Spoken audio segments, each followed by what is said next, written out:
बिस्मिल्लाहिर्रहमानिर्रहीम।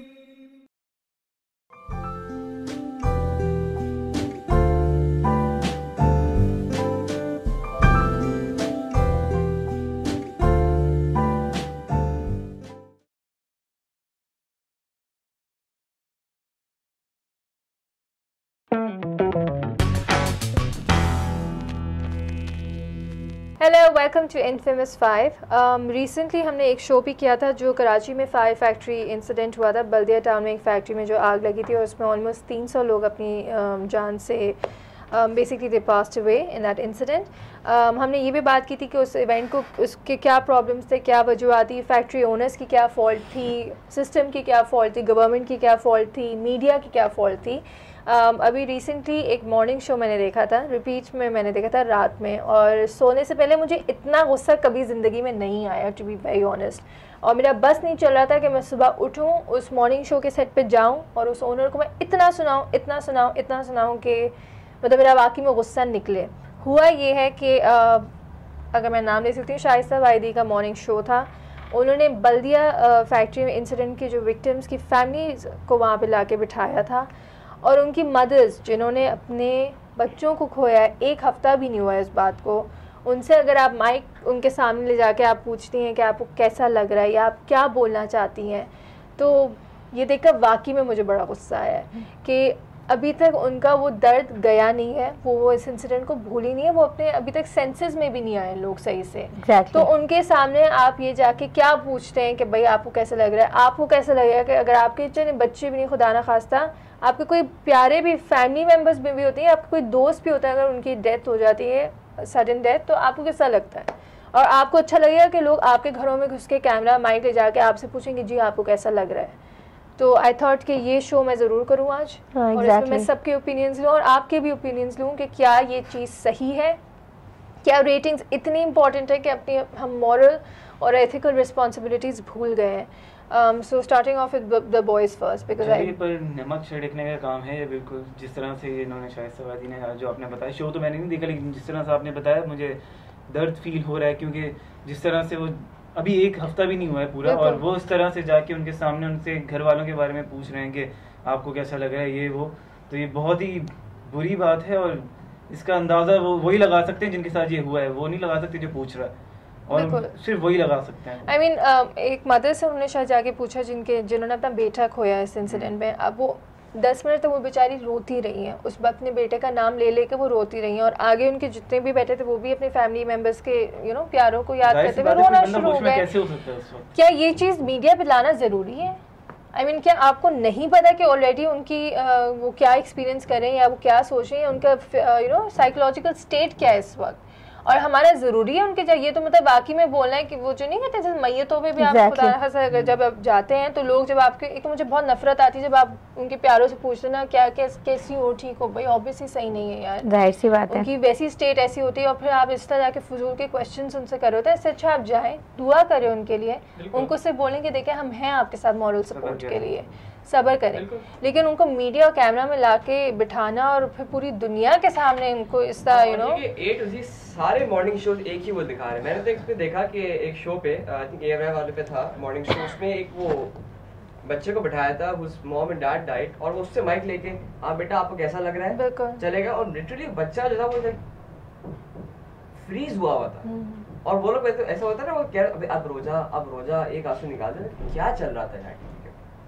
Literally they were like forcing, ऐसे वो कोई रिश्तेदार बैठे थे, नहीं बेटा तुम्हारे अब्बा इधर ही हैं, हमारे साथ हैं, फला है, मतलब दे वर लाइक, और बच्चा बिल्कुल समझ ही नहीं आ रहा था क्या हो क्या रहा है उसके साथ। वो एक पूरा इमोशनल ड्रामा एनवायरनमेंट बनाते हैं करके एग्जैक्टली वो करके। और आई थिंक कोई भी मदर जो है ना, माँ जो है ना, वो कभी भी नहीं भूल सकती। ये मैं बहुत अच्छी तरह कह सकती हूँ कि I am a mother as well.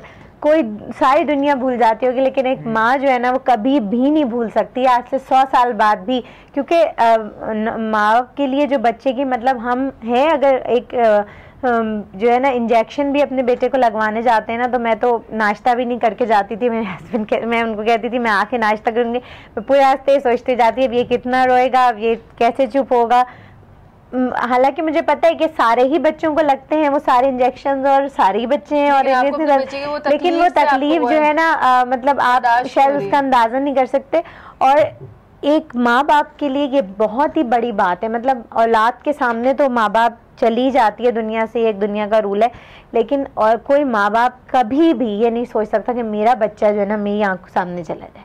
तो this is the greatest pain जो मैं नहीं समझती कि माँ कभी भी भूल सकती है। सबसे बड़ी आजमाइश है ना। एग्जैक्टली बल्कि एक दफ़ा ये जो है आ रहा था वाक़े करबला का एक जिक्र आ रहा था, तो मैं सुन रही थी, तो उसमें उन्होंने कहा कि जब हज़रत इमाम हुसैन अलैहिस्सलाम के बेटे अली अकबर जो थे जब उनके सामने शहीद हुए और उन्होंने उनको दफनाया, तो उस वक्त वो कहते थे कि उनके जो एक्सप्रेशंस थे यानी कि वो वाकई उस वक्त बूढ़े लग रहे थे।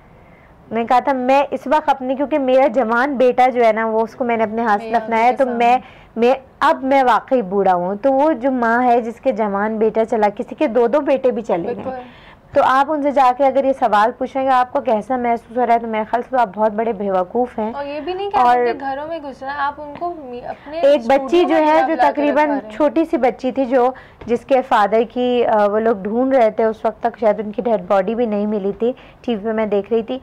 अब आप उससे पूछ रहे हैं कि आपको स्कूल कौन छो, वो बच्ची इतना रो रही थी कि मतलब मेरे ख्याल है वो जितना रो रही थी उतना मैं रोई थी। आप उससे पूछ रहे हैं कि बेटा आपके पापा नहीं मिले, वो अपने दादा के साथ she is trying to find out कि भाई क्या है, तो उनसे पूछ रहे थे आपको स्कूल कौन छोड़ने जाता था।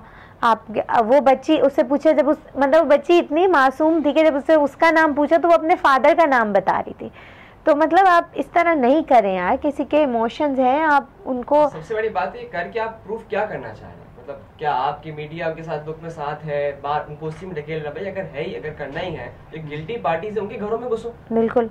और तो ड्रामा किसके लिए कर रहे हैं? रेटिंग्स के लिए। क्या मतलब वही कह रहा हूँ, गवर्नमेंट को प्रेशर पड़ रहा है। और आपने उसका वो जो स्टोरी बनाते हैं लोग, मतलब आपके चैनल देखे, जैसे मैं यही कहती हूँ, वाकई में it really hits you emotionally, आपको बहुत हिट करता है। अगर आप नहीं भी जानते हो, यू जस्ट जिससा वो मतलब ऑब्वियसली वो विक्टिम की फैमिली जैसा बात कर रही होती है, जैसा रो रही होती है, तो you know you actually feel the pain. आप बेसाख्ता आप भी रोना स्टार्ट हो जाते हो कि या अल्लाह ऐसा अगर मेरे ऊपर भी आ गया तो फिर मैं क्या करूँ। वो सही है, लेकिन आप क्या दिखाना, इस बेसिस पे आप अपनी रेटिंग लाना चाह रहे हो? इज दिस व्हाट, मतलब इससे हम क्या सीखें? इससे आप और दूसरा जो स्टार्ट करते हैं ना प्रोग्राम, हाँ वो जो प्रोग्राम जब ये स्टार्ट करते हैं ना, मेरे साथ मौजूद है एक बच्ची जिसने अपना बाप को दिया, मतलब पूरा बैकड्रॉप बनाया है, म्यूजिक लग जाता है, ऐसा का यार नहीं करे खुदा का वास्ता। मतलब लोगों के इमोशंस, लोगों के पेन के साथ जो हम खेलना, जो तकलीफ के साथ हम खेल रहे हैं ना, वो हम रियलाइज नहीं कर रहे। आप ये भी देखें कि आप पूरी दुनिया आप लोग को देख रही है, तो instead of breaking the victims की फैमिली मेंबर्स, इससे अच्छा आप उन लोगों को लाएं जो इस काम के पीछे जो रिस्पॉन्सिबल हैं और उनको उनकी सज़ा तक पहुंचाएं। इसमें कंट्रीब्यूट करें अगर आपको करना है। विक्टिम्स को बिठा के आप कुछ नहीं कर सकते। जो लोग रिस्पॉन्सिबल हैं, जिन्होंने एहतियात नहीं की, जो फैक्ट्री के ओनर्स हैं, आपके पास इतनी पावर है, यू नो आपके पास इतने फॉलोअर्स हैं, आपके इतने इन्फ्लुएंस हैं, आपके इतने कॉन्टैक्ट्स हैं, उन बंदों को उनकी सजा दे रहे हैं। गवर्नमेंट के जो एड्स आते हैं आप इनको बैन कर दें। हाँ। आप बोलेंगे हम लोग चलाएंगे नहीं जब तक कि आप इस मैसेज नहीं लेते और जस्टिस नहीं प्रोवाइड करता, आपके एड्स चलाएंगे ही नहीं। हमारी मीडिया एक्चुअली इज सो मतलब हमारी गवर्नमेंट काफ़ी इन्फ्लुएंशियल हो गई हमारे मीडिया पे। It should be the other way around, but unfortunately the government is more influential over media. तो मीडिया वाले कुछ करने से पहले भी यही सोचते हैं कि यार वो फलां पॉलिटिकल पार्टी पे क्या इफेक्ट होगा, फलां पॉलिटिकल पार्टी पे क्या होगा, और वो बंदा कहाँ से किसके साथ कौन सा कॉन्टैक्ट है, एक फ़ोन कॉल आता है अंधर, देयर यू गो।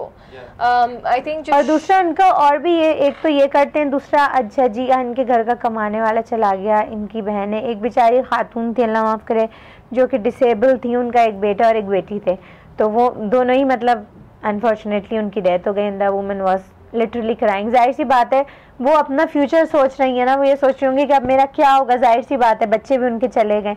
तो आप और दूसरी बात ये कि जो आपने एक प्रोग्राम में भी कहा था कि जो आप कंपनसेशन दे रहे हैं उनको, पैसे दे के चले जाते हैं 5 लाख रुपए, तो इंसान की तो कुछ भी नहीं है, वो पैसे कुछ नहीं है। आप उनको कोई लॉन्ग टर्म उनकी, अगर आप वाकई उनकी मदद करना चाहते हैं, आप उनकी कोई उनका साथ देना चाहते हैं उनके दुखों में, तो कम से कम अगर जैसे किसी के बच्चे छोटे हैं तो उसके एजुकेशन उनको एटलीस्ट सपोर्ट कर दें कि आप वो एजुकेशन आप उनकी फाइनेंस करें ताकि वो अच्छे स्कूल से पढ़ें और अपने घर का फैमिली में सपोर्ट करें। अगर कोई खातून है जिनके दोनों बच्चे चले गए हैं और वो बेचारी डिसेबल भी है, हाँ, उनको कोई स्किल आप केपेबल करें ना, उनको सिलाई कढ़ाई या खाना बनाना या कोई वजीफा उनको दे मंथली, ताकि एटलीस्ट उनके घर का जो भी है वो चलता रहे। क्योंकि टू बी वेरी ऑनेस्ट आजकल हम लोग इतने बेहिस हो गए कि कोई अगर मैंने जो चीज़ देखी है कि लोग अपने सगे रिश्तेदारों को भी नहीं रखते अपने घर। अगर आप देखिए हमारे खुदा न खासे इस तरह के जो भी इंसिडेंट्स होते हैं 4 दिन तक हम न्यूज़ भी कवर कर रही होती है, हम भी बड़ा अफसोस होता है। 5वें दिन आप भी ऑफिस जा रही हैं, आप अपने घर जा रही हैं, आप बाजारों में जा रहे हैं,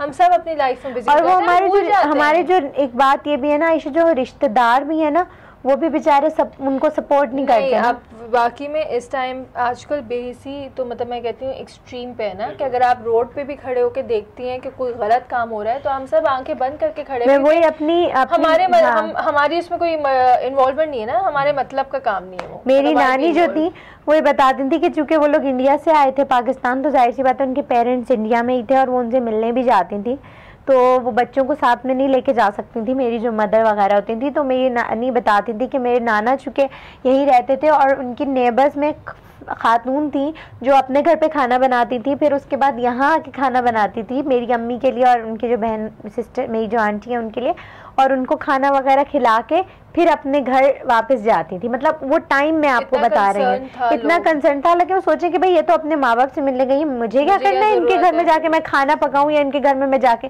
तो उनके यानी हस्बैंड भी ये कहते थे कि नहीं तुम जाओ, उनके बच्चे उनकी बेटियां भूखी होंगी, तुम जाओ जाके खाना बनाओ। और वो भी कोई जो है मतलब कास्टिंग सिस्टम भी नहीं था, वो जो खातून थी वो शायद सिंधी थी या जो भी था, लेकिन मैं ऐसा नहीं था कि नहीं जी हम नहीं जा रहे हैं या ये नहीं है। तो उस वक्त और उस वक्त भी लोग अफोर्ड नहीं कर सकते थे, बड़े गरीब थे बेचारे, लेकिन प्यार था एक दूसरे के लिए, मोहब्बत थी और वो काइंडनेस थी बहुत ज्यादा। अगर ये वो खातून जो डिसेबल थी ना, मैं 100% कह रही हूँ, वो बेचारी शायद इसीलिए रो रही होंगी। हालांकि ऐसा नहीं होगा कि उनके कोई रिश्तेदार नहीं होंगे, लेकिन वो यही सोच रहे होंगे कि मुझे कौन अपने घर में रखेगा। हमें इस तरह सोचना चाहिए कि जो ये विक्टिम्स हैं, जिनकी बिल्कुल किस तरह इनको नॉर्मल लाइफ में वापस लाया, बिल्कुल इस पे प्रोग्राम्स करें, बजाय कि उनको ड्रामा पूरा बैठाकर और एक्सीडेंट भी देखें, किसी का एक्सीडेंट हुआ है तो आप इसलिए नहीं रुकते कि पता नहीं मेरे चक्कर में ना आ जाए, पुलिस वाले मुझे पूछताछ के लिए ले जाएंगे, उसको पड़े रहने दो, चले जाते हैं। मतलब गाड़ी मार के चली भी जाए और बंदा पड़ा हुआ है तो आप उसको अपनी गाड़ी में रख हॉस्पिटल नहीं आ सकते, वरना केस आप पे हो जाएगा। क्या एक्सीडेंट केस है, केस आप पे हो जाएगा। अच्छा ये एक्सीडेंट हुआ है, हाँ पुलिस केस साइड में हो जाओ। और तो यार मैंने तो ये भी बहुत केसेस सुने हैं कि जो गन शॉट केसेस होते हैं, बहुत हमारे जो कराची के बड़े बड़े हॉस्पिटल्स हैं वो नहीं लेते हैं, नहीं लेते एग्जैक्टली। बेसिक का आलम है ना, आप भाई आप डॉक्टर हैं ना, जान बचाएं, आपको तो जान बचानी, वो केस उसके बाद जो भी होता रहे ना आप वो छोड़ दें उस बात को। बल्कि एक इंडियन मूवी में भी मुझे याद है ऐसा कुछ हुआ था। खैर क्वेश्चन मीडिया बेहिस हो गया है, सोसाइटी बेहिस हो गई है। शायद अब हमें वाकई में मीडिया को रोकना चाहिए इस सारे इंसिडेंट, ये जिस तरह इसको पोर्ट्रे करते हैं, जिस तरह इसको और मज़ीद ड्रामेटाइज करते हैं कि हम विक्टिम की फैमिली को हेल्प नहीं कर रहे हैं, बल्कि हम उनको और बदतर सिचुएशन की तरफ ले जा रहे हैं कि आप और सोचें कि आप अपने फैमिली मेंबर को लूज कर चुके हैं। और उनके जो क्लोज रिलेटिव्स हैं उनसे भी हमारी रिक्वेस्ट है कि प्लीज अगर कोई खातून अकेली है कुछ भी है, अगर आप मेरा नहीं ख्याल इतना तो कर सकते हैं, सेल्फिशनेस से निकले, दूसरों की मदद करें, क्योंकि अगर आप किसी की मदद करेंगे तो कल वही बंदा आपके बुरे टाइम पे आपकी मदद कर सकता है। ये मत भूलें कि बुरा वक्त हर किसी पे आ सकता है, आज उन पे आया है कल हम पे भी आ सकता है। एक दूसरे की मदद करें, लोगों के इमोशंस से खेलना बंद करें। आई अंडरस्टैंड मीडिया के लिए रेटिंग बहुत इंपॉर्टेंट है, लेकिन आई थिंक लोगों के इमोशंस और आपकी मॉरल और एथिकल रिस्पॉन्सिबिलिटीज़ भी होती हैं जो हमें नहीं भूलनी चाहिए। मेरी रिक्वेस्ट है, गुजारिश है, सारे मीडिया चैनल अगर कोई देख रहा है हमें, खुदारा ये सारे ड्रामेटाइजेशन बंद कर दें, वो चीज़ दिखाएं जो इससे लोग कुछ सीखें और ये इकॉनमी और ये सोसाइटी इम्प्रूव हो। On this note we are going to end this show. आपके comments feedback please will be more than welcome. हमारी ईमेल एड्रेस आपकी स्क्रीन पे है, फेसबुक पे भी आप हमारे जाके कमेंट्स देख सकते हैं, यूट्यूब क्योंकि पाकिस्तान में बैन हो चुका है, तो हमारा एक्सेस यूट्यूब चैनल का इस वक्त नहीं है। तो please you can visit our website speakforchange.org और वहाँ पे आपको सारे शोज़ फ्रॉम नाउ ऑन वहाँ पे नज़र आएंगे। ऑन दिस नोट आई से अल्लाह हाफ़िज़।